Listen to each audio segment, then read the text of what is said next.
This is an axial piston hydraulic pump, one of the most widely used positive displacement pump architectures in modern hydraulic systems.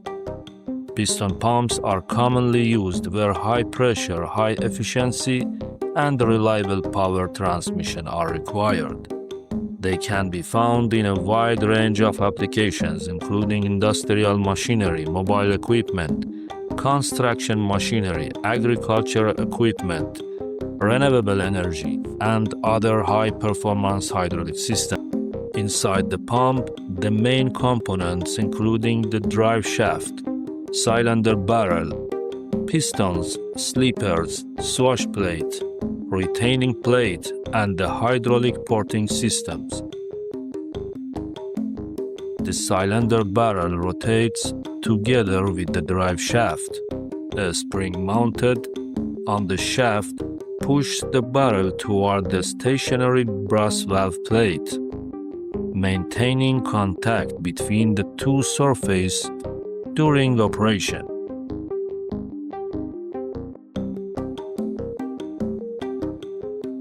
The pistons are housed inside the cylinder barrel and reciprocate as the barrel rotates against the inclined swash plate.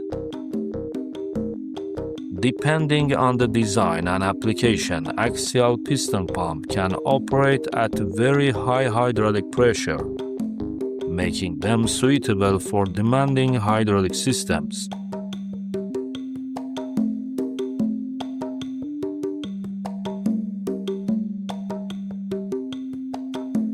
The colors in this animation represent the two main hydraulic circuits. Green represents the low pressure or suction side, while red represents the high pressure discharge side. As the pump rotates, the pistons move in and out of their cylinders.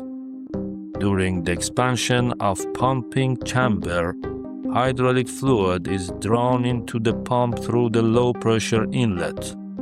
As the chamber contracts, the fluid is displaced toward the high-pressure outlet.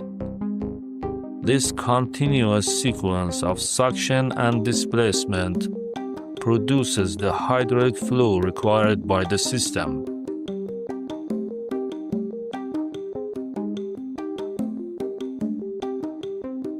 Now let's take a closer look at the single piston and sleeper. As the piston moves inside the cylinder, hydraulic pressure acts on the piston head. A dedicated internal passage allows pressurized fluid to travel through the piston and into the sleeper. The fluid then reaches the rear surface of the sleeper between the sleeper and the swash plate. This hydraulic pressure creates a contracting force on the back of the sleeper. This arrangement is designed to support the sleeper against the swash plate while reducing the mechanical loading generated by the hydraulic force acting on the piston. At the same time, this hydraulic path provides lubrication between the sleeper and the swash plate and the piston. This hydraulic balancing and lubrication system is essential for maintaining the contact between the sleeper and the swash plate during operation.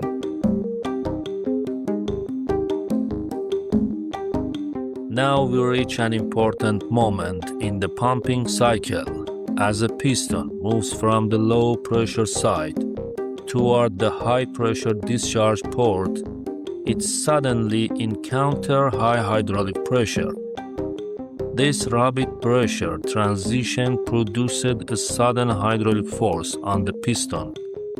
The resulting load is transmitted through the piston to the sleeper and from the sleeper into the retaining plate and the swash plate. The effect has been exaggerated in this animation to make the mechanical impact easier to see. Here we can observe a single piston and its sleeper more clearly. Green represents the suction phase, while red represents the high-pressure discharge phase. As the piston enters the high-pressure region, a sudden load is applied to the piston and transferred through the slipper. The piston is typically made from a harder steel material, while the slipper is commonly manufactured from a softer bearing material such as bronze. As a result, repeated impact on the loading can progressively damage the slipper rather than the piston. Now let's look at how repeated loading can develop into a failure sequence. When the piston enters the high-pressure region, the sudden hydraulic load is transmitted through the piston and slipper. Because the piston and swash plate are relatively hard surfaces, the softer slipper can become the critical wear component. After repeated loading and wear, the slipper may lose its correct position. In this animation, the worn slipper eventually deforms the retaining structure and moves out of its intended position. Once the slipper is displaced, the hydraulic path through the piston can become exposed to the pump housing or case drain region. High-pressure fluid can then escape into the case. The discharge pressure drops rapidly, and the pump loses its ability to maintain normal hydraulic output.